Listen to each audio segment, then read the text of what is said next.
States can accept parameters just like routes can accept parameters in NGRoute.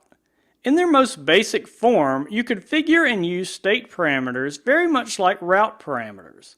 You declare the parameter in the URL property on the state by prefixing the parameter name with a colon where it will appear in the URL. When that state is activated, the value assigned to the parameter will be retrieved from the URL and stored with the name specified in the URL template configured on the state.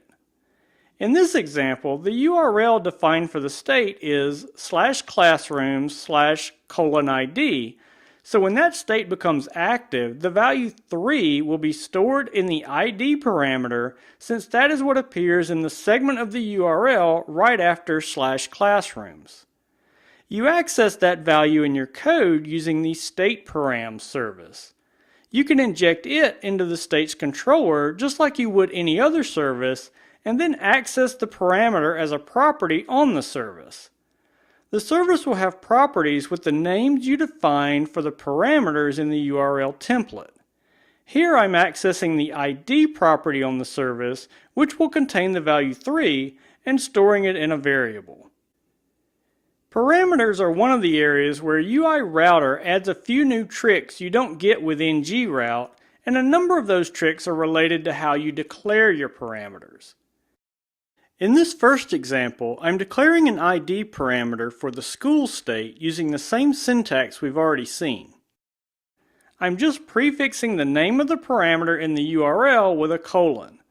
This is the simplest way to declare a parameter. In this second example, I'm declaring an ID parameter for the classroom state, but I'm using a slightly different syntax. The parameter name is surrounded by curly braces instead of having a colon prefix. For a simple example like this, where I'm just trying to capture an ID value, this will work exactly the same as the previous example. However, using the curly braces gives you some additional functionality if you need it. You can include a regular expression rule for the parameter inside the braces so that the parameter will only be set if the value matches the regular expression. A third way to declare state parameters is by using the params property on the state configuration object. In this example, I'm declaring a parameter named ID and assigning it the value 42. You can use this syntax to configure default values for URL parameters or declare new parameters that will not exist in the URL. Let's now go see some examples of using state parameters in the demo app.